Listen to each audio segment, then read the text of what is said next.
Magnus arrives late, as per usual, forfeiting some time on the clock. 30 seconds gone. Yeah, late in this scenario. That could come back to bite you.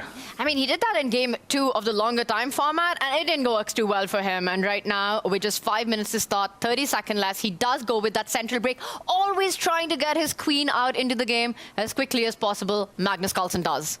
Big moment for Sindarov, especially on the left board in front of you. Does he capture, allow Magnus's queen out, or does he bypass the pawn? Does he say, I'm going to lock the center, gain some space, push forward? I think that would show a lot of ambition. That's the most ambitious move from Sindarov. So we'll learn about his mindset here and now. The other board, I think, might become a bit more symmetrical, at least for a few more moves. But Levon Aroni will be trying to crack open the center in the near future. But would you believe it?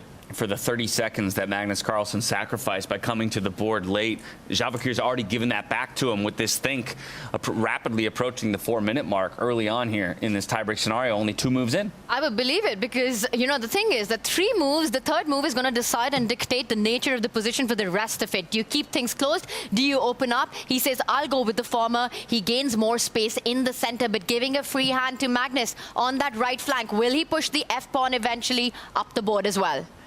Magnus is trying to turn it into a King's Indian type of pawn structure, the structure that normally arises from that opening in traditional chess where he can rely on pattern recognition. Sindarov might just agree. And yeah, I'm very pleased to see that he's pushed his pawn forward with white, because we might see the connect 4, but also because it shows his mindset. He wants to beat Magnus here and now. He wants to do it with the white pieces. And okay, first of all, he pushes this pawn forward. He's not worrying about his central pawn, because after the white g-pawn steps forward, or white knight comes, the white queen can get into the center. This is going to be a very locked position for a while. I love the aggression that Sindarov's showing right now. He's not shying away from the fight.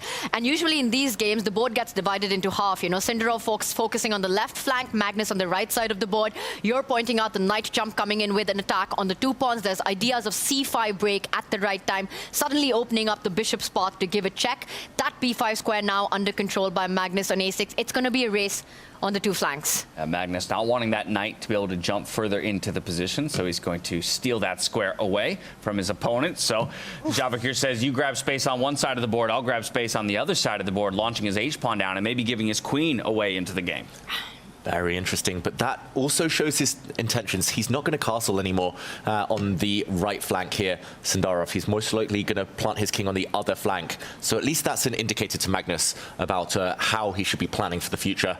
Brings his bishop forward there. Magnus, will he trade dark squared bishops? That tends to be a problem piece for black. Maybe that's on the agenda for soon, at least in the next few moves.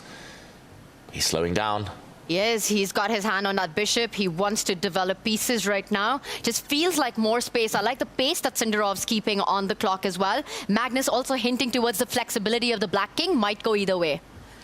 Yeah, the king could go to the left. There's also a very typical idea in these types of structures. Black is a bit cramped, so trading off is the key. The more trades we see, the more he can breathe a sigh of relief, Magnus Carlsen. Very tense position here. But Sindarov, just as he's been all day, behind on the clock again. It's fascinating to me how willing all of these players are to leave so many pieces on the board in a 5-minute game of chess. I feel like they'd be willingly trading things off, say, let's make this simple for ourselves, and yet the complexity only continues to build. You have to keep the tension when you're at this level. Whoever blinks first is the one on the back foot usually, and both these players doing just that. Sindarov now, but he has to make a move faster because the big decisions lie ahead in the game. This is not the critical moment. And Get the bishop out. Push that h-pawn, but make a move, Sindarov. He's got to make a move. He's got to make a move, and quickly here already, more than a minute off of his clock as compared to his opponent. As we know in this position, you blink 182 and you miss it, and we've missed quite a bit of the other board. So how about we hop over there real quick just to check in on that semifinal. Levon Aroni and Vincent Keimer, how's that one developed? I see a question mark given the most recent move, but equivalence on the bar, still every piece on the board. Yeah. Big moment. Levon Aronian has pushed forward. With space comes responsibility. He backs up his pawn there. Maybe an opportunity to try and bring the knight forward. There's a big hole in black's camp on the dark squares. Again, it's a bit like Swiss cheese. You put your pawns on light squares, the dark squares become weak. I think this is a great start to the game for Levon if he can keep the momentum. But Vincent's trying to save things by getting the queens off the board. And there we go, breaks in the center. He's trying to fight for that space right back. He wants that knight to occupy that spot if the trades are accepted. I like this active approach by Vincent. He also keeps it level on the clock. We've spoken about his time management on your player cards as one of his weakest points. Levon trying to find ways he can make use of that, but so far, Vincent doing a great job. Unfortunately, did have to concede control of the H-file with that queen trade. So that could be a resource for Levon later on in the game. And in the meantime, Levon has to decide what to do, whether to keep the tension or whether to trade off. Probably safer to trade off this pawn. The downside is his knight cannot sneak forward anymore because the black bishop has suddenly come to life. That was such a good moment for Vincent to strike in the center. Levon playing on the flanks, you play down the center of the park.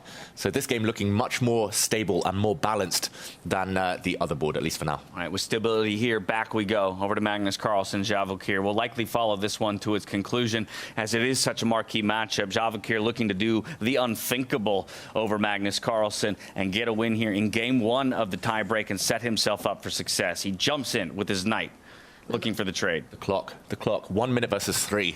This is brinksmanship at its best. And Magnus has traded off pieces. Magnus is about to get the dark squared bishops off the board as well. First, you've got to stop the white queen from swooping in on the diagonal. You've got to block that line, probably with a pawn. But Magnus has got a fantastic position now, suddenly. I love that last move by Sindarov, hinting at that queen a7 jump, hitting the black rook at the other flank right now. Magnus needs to take a pause, play that pawn move if he finds it. He doesn't. He does go immediately for the bishop trade on the other side, giving White the opportunity to come flying away with that queen. Will he do it? He falls back with the knight first. Magnus would have castled his king to protect his rooks, connect his rooks, if the white queen had jumped in.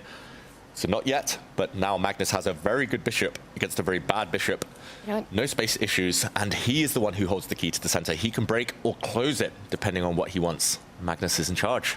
And he might increase the tension eventually by pushing the G pawn as well, with the rook nicely lined up against the white queen. Watch out for those pawn breaks if you're Javokhir Sindarov. But right now, first of all, foremost, watch your clock. Needs to speed up. I love your idea there, Tanya. Connect 4 across the board. Magnus is going to hold that one up his sleeve for a bit later. But first, there's a bit of a dance. Who's going to go which side here with their king? The white king's probably going to the left once the black bishop's being kicked away. I think Magnus is trying to prepare for that inevitability. Slowing down now.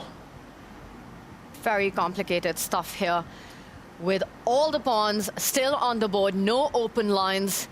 It's already a game for all 2 results. This one is. Yeah, you mentioned the pace slowing down, but it's Magnus who's choosing to slow down the pace, right? And it's so indicative of him feeling like these are the critical moments in the game for him to come away with a victory. Exactly. He thinks when he wants. He kind of speeds things up when he wants. At the moment, it's Javokhir pretty much just reacting. And this is very interesting. I thought he would wait a few more moves, but he feels he's ready to open up those lines before White can fully coordinate the pieces and get them off the back rank. But even if you have to react, you need more time on the clock. He's now under the 40-second mark, and big questions. There's so much tension in the center. A trade-off between the F and the E pawn, between the G and the H pawn as well. And Javokhir with the first inaccuracy on the board. Will it be the first or will it be the last inaccuracy? Javokhir struggling with 30 seconds on his clock. He takes with the knight. He has one strong piece, but suddenly the black queen is so strong on the diagonal. Suddenly Magnus is also up 1 pawn, and this is what he wanted. The white queen swoops all the way in behind enemy lines. Is that effective, or is that just a shot in the dark attacking the rook? It's a big threat. You move that rook, you lose the pawn in front of it. Magnus will have to find a way. I don't think you want to go castling on the other side after all the trades that have happened. Magnus is going to do vintage Magnus stuff. He just places his king in the center, steps it 1 step forward, connects the 2 rooks, up a pawn, G2 attack. Happy Magnus. Very happy Magnus. He kind of, there's some things he enjoys. He enjoys walking into discovered checks. He enjoys queen sacrifices, all the counterintuitive things in chess.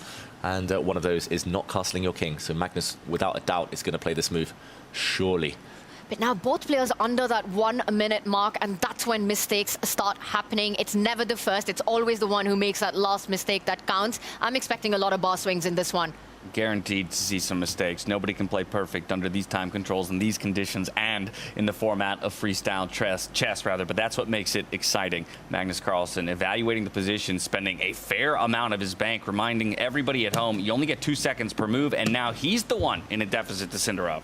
Wow, he moved his rook across, and the white queen actually swoops back. He would have done this either way. He would have done it if the black king had moved as well. Magnus just wanted to curl up into a ball. He's done the hard work. Queen takes pawn now will be met by the black rook jumping down and grabbing a very important white pawn. That is unthinkable. You cannot allow that, Javokhir. Or can you? Just did it. Oh, he's allowing a check as well. This is so scary for the white king. Brave and gutsy, and this is forcing the bishop to retreat. That's the only move. Did he miss this check coming in? He reacted on the camera, Javokhir. You saw him wince. He was grimacing there. He now knows that rook takes pawn, threatens checkmate. Oof. Queen takes bishop is the threat. This is over in one move. Javokhir just simply missed Magnus's queen coming in with the power play against the white king. And there's no counterplay. The white knight could have given a check. The black king would have just moved. And here we go. He blocks instead. Magnus is a pawn up, though, and with an attack. He can force a draw if he wants. 3 seconds, though.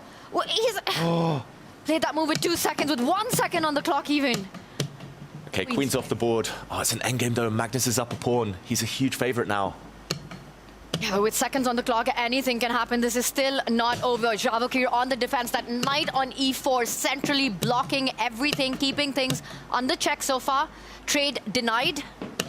Yeah, the knight is more important than the bishop here, so the knight has to keep itself on the board. Javokhir blocks black's extra pawn. The king is coming, though. Magnus is so good at using kings actively. He breaks the blockade. The white rook has to run away. And now the pawn advances. The fortress cracks here. Javokhir looking for play on the other side. He's not going to find it. Magnus even sacrificing a pawn. Can you accept it? You can't. That would open up the line. Now blocked. This is dominance, though. White's bishop is so bad. All of its own pawns are on light squares. Therefore, the white bishop is just a terrible piece. And Magnus is jumping in. He's winning another pawn. He's coming in with all his pieces. Look at the speed with which the two are playing. Oh, so speedy, but unfortunately for Sindarov, it's just not going to be enough. The black pawn is too strong on the edge of the board. He's going to paralyze his whole army. Basically playing on increment, on the bonus time of 2 seconds, these two players are. Magnus moves his bishop in. The knight goes back. Oh, Sindarov just runs out of time, though. Wow, down to a bullet chess scenario and echoes of the initial rounds between these two players. Magnus Carlsen will get the first game in the tiebreaker, put himself back up a point above Javokhir Sindarov.